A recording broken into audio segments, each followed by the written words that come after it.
tudo bem com vocês? Meu nome é Débora Dionísio e eu falo diretamente de Singapura. Sejam muito bem-vindos a esse canal, onde eu faço todos os updates sobre Singapura, como é morar em Singapura, coisas turísticas para fazer em Singapura e também viagens ao redor da Ásia. Bom, depois de muitas viagens, agora a gente tem um tempinho para ter essa conversa sincerona. Então hoje eu trouxe um update da minha vida, de como tá as coisas aqui em Singapura, e eu também vou responder algumas perguntas que vocês sempre me fazem lá no Instagram.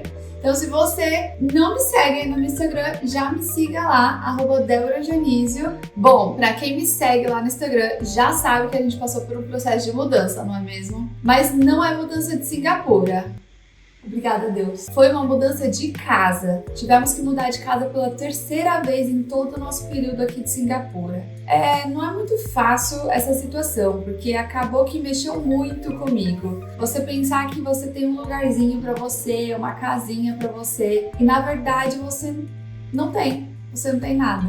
Isso acabou que mexeu um pouco com o meu psicológico e eu fiquei bem mal, fiquei bem desestabilizada. Mas vou explicar um pouquinho para vocês o porquê que a gente teve que mudar e como que tá a situação imobiliária hoje aqui em Singapura. Bom, após o Covid, as coisas não voltaram como antes. O que acontece os preços estão muito mais caros, principalmente falando em questão imobiliária. Se você pensa em morar em Singapura ou se você até está vindo turistar, você vai observar que os aluguéis, os hotéis estão tudo muito caro. O que acontece é que durante o Covid, muitas obras estavam paralisadas, principalmente para moradia, falando para quem vai morar, né? Então as obras estavam paralisadas, acabou que muita coisa ficou atrasada e acabou que muita gente começou a vir para Singapura logo após que abriu as fronteiras. Principalmente por questões governamentais dos países vizinhos, algumas empresas começaram a mudar aqui para Singapura. O que acabou é que Singapura começou a receber muita gente e aí não tinha apartamento suficiente para todo mundo. Os que tinham disponíveis, eles começaram a leiloar, simplesmente deixar muito caro. Então um apartamento que antes custava 2.500, hoje em dia você não acha por menos de 4.000 dólares. Eu gravei todo o processo de mudança para vocês, mas eu ainda não consegui organizar as minhas ideias porque eu estava extremamente abalada com essa situação. Eu fiquei brava, eu reclamei, eu fui feita de trouxa várias vezes. E finalmente achamos um lugarzinho para chamar de casa. Então hoje estamos falando diretamente dele. Minha casinha. Porém, esse vídeo sobre aluguéis, ele vai ser em um outro momento. Então comenta aqui embaixo se você realmente quer saber sobre isso, para eu conseguir organizar tudo e separar esse conteúdo para vocês. Mas hoje a gente vai falar sobre as perguntas que vocês mais têm vontade de saber. Vocês sempre me perguntam sobre isso, tanto no Instagram quanto aqui. Primeira coisa é, como eu vim parar em Singapura?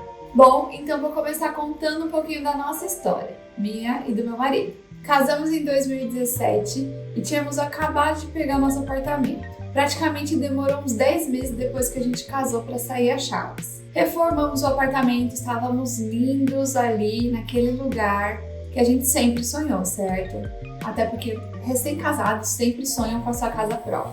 Enfim, chegou lá 2018 mais ou menos, a gente fazia cerca de, uns 6 meses que estávamos dentro do apartamento por conta do atraso. E aí, conversando com os amigos, conversando sobre vontade de morar fora e tudo mais, a gente tinha percebido que a gente nunca tinha conversado sobre isso. A gente nunca nem tinha sonhado com isso. Foi bem engraçada essa situação. Porque nesse mesmo dia, depois que a gente saiu com nossos amigos, a gente estava chegando em casa, a gente continuou conversando sobre isso e eu falei pro Felipe.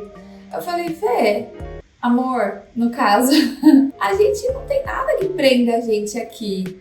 Por que a gente não tenta mesmo assim, sabe? Acho que seria uma oportunidade pra gente. Porque a gente realmente não tem muita coisa que prenda aqui a gente, a não ser, querendo ou não, nossa família, né? Nossas mães. Porém, elas ainda estão novas, então tá tudo certo, né? Enfim, eu sei que nesse dia a gente chegou até a fazer uma oração.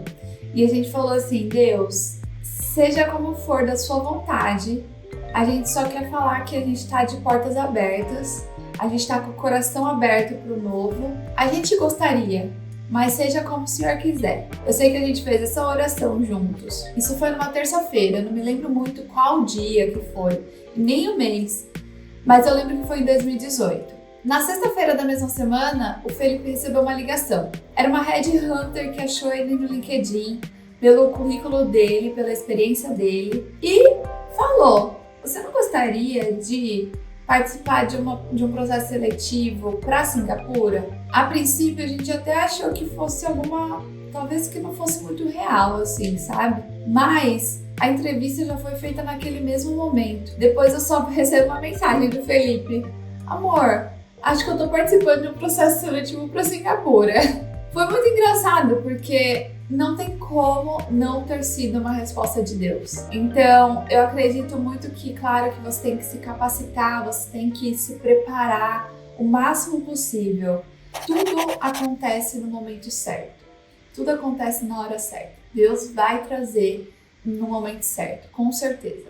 Enfim, depois desse dia, a gente ainda teve um longo processo seletivo. Durou cerca de 6 meses. A gente descobriu que processos seletivos para fora do país eles são um pouco mais longos e acabam que são muito mais burocráticos. Até porque tem uma questão do país ter disponibilidade de aceitar uma pessoa fora da sua residência, que não seja uma pessoa local. Singapura até então ele tinha suas restrições, mas não tanto quanto hoje. Eu vou falar sobre isso um pouco mais na frente. Eu sei que 6 meses depois, estávamos nós embarcando para nossa maior loucura. Viemos em março de 2019, onde a gente não tinha noção de nada. A gente mal tinha conteúdo sobre Singapura. Aqui no YouTube eu via vídeos da Glória Maria ainda. Quando ela foi para Singapura, eu acho que em 2012. Eu não consegui achar mais nada. Então ainda bem que temos esse canal para trazer as notícias de Singapura para você. Se você gosta desse canal, já aproveita também, já segue aqui e já dá um like nesse vídeo. Então hoje moro em Singapura por conta que o meu marido trabalha aqui. Resumidamente, essa é a resposta. Bom, a próxima pergunta que sempre me fazem é: como conseguir um emprego em Singapura? E essa não é uma resposta muito simples que eu posso dar, gente. Sinceramente, depende de muita coisa. Singapura hoje, ela tá muito restrita para contratos com pessoas estrangeiras. E isso não é sendo pessimista, tá? É realmente a realidade do país. Muitas pessoas que vêm para Singapura, principalmente pessoas assim como eu que vim acompanhando meu marido, nem elas conseguem trabalho aqui. Tá tudo muito difícil, não é fácil, mas eu também digo que não é impossível. Acho que se você tiver uma qualificação boa, tiver um inglês fluente, estar na hora certa, no momento certo, é possível. Mas a questão é, muita gente quer vir para Singapura e tentar a vida. E na verdade, Singapura não funciona dessa forma. Para brasileiros, nós temos direito a 30 dias de permanência como turistas aqui em Singapura. Porém, se você tiver um passaporte italiano ou europeu, você tem direito a 90 dias aqui no país. Com isso, não é possível você vir para Singapura como turista e simplesmente disparar seu currículo e tentar a vida. Isso é muito improvável de que você consiga, porque só para a empresa aplicar para o seu visto tem demorado cerca de 90 dias. Com isso, o que eu sugiro é: mude seu currículo todo para inglês no LinkedIn. Comece a fazer contato com headhunters. Comece a aplicar para vagas que estão abertas em Singapura.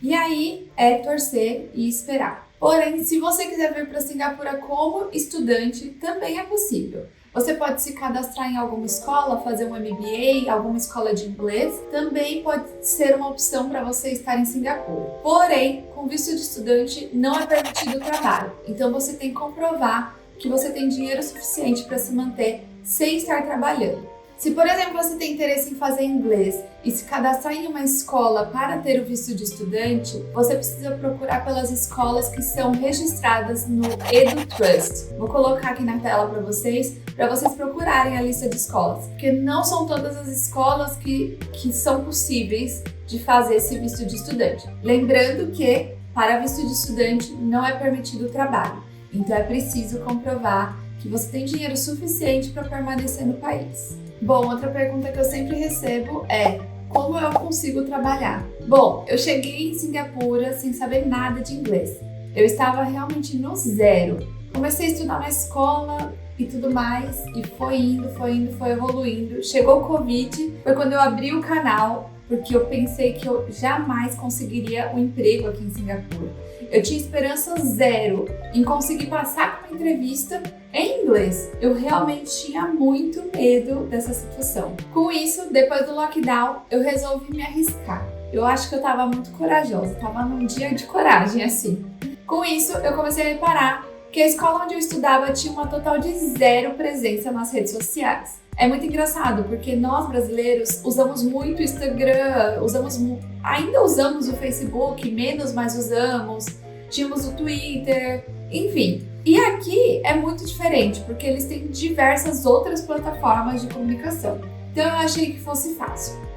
Como eu já tinha uma certa experiência na questão de social media, marketing e tudo mais, eu me ofereci para fazer uma troca de serviço. Também para eu treinar mais o meu inglês, estar ali no ambiente profissional falando mais em inglês. No começo eu não ganhava nada, simplesmente uma troca de serviço. Com o tempo foi passando, fui contratada pela escola. Antigamente ainda a gente tinha a possibilidade de ter uma LOC, que chama Letter of Consent. Isso significa que você tem um contrato com uma empresa e você está trabalhando legalmente. No caso, eu, como vim acompanhada do meu marido, tenho um visto de dependente dele. Então, eu ainda poderia ter essa LOC. Essa LOC, ela ainda era possível trabalhar com ela até 2021. Aí o que aconteceu foi, o governo resolveu proteger a população local, o emprego da população local, para que as empresas fossem obrigadas a dar prioridade em contratar um singapuriano do que qualquer imigrante ou expatriado. E aí, com isso, essa LOC acabou. A gente, como dependente, né, por exemplo, eu dependente do meu marido, ele está a trabalho, a gente não pode mais usufruir da LOC. A minha grande sorte foi que eu consegui renovar a minha LOC antes dessa mudança. Então ela ainda está vigente. Porém, hoje em dia a regra é, a empresa precisa ter, eu não sei o número exatamente porque depende do tamanho da empresa, mas é como se fosse mais ou menos assim, a cada 10 singapurianos contratados dentro da empresa, você tem direito a uma cota de uma pessoa estrangeira. Com isso, as empresas elas foram obrigadas a priorizar em contratar a mão de obra local. Então, mais uma vez, sendo bem sincera, não é pessimismo e não é nada, é realmente sendo bem sincera. A questão de trabalho, principalmente para dependentes, está cada vez mais difícil. A gente tem muita esperança dessa regra mudar, mas a gente não sabe nem quando e nem se vai. Então é isso, pessoal. Espero que vocês tenham gostado desse vídeo com as principais perguntas de que vocês sempre me mandam. Eu sei que esse assunto de trabalho, estudo, de querer vir para Singapura é algo que eu sei que ferve no coração de alguns. Então, eu acredito muito que o não a gente já tem, né? E que a gente sempre pode tentar. Porém, tentar com 100% de segurança. Não fazer loucuras, de tipo assim, eu vou e vou ver o que eu vou fazer. Em Singapura não funciona dessa forma. Singapura tem diversas regras e tem multa para tudo, então tome muito cuidado. Já deixo avisado. Então é isso, pessoal. Um grande beijo. Se você não me segue ainda aqui no canal, já me siga. E se não me segue lá no Instagram, já vai lá também me seguir, @DéboraDionísio. Lá eu conto tudo em tempo real. Todo mundo já estava sabendo de tudo que eu contei aqui, hein? Então vai lá. Um super beijo e até mais. Tchau!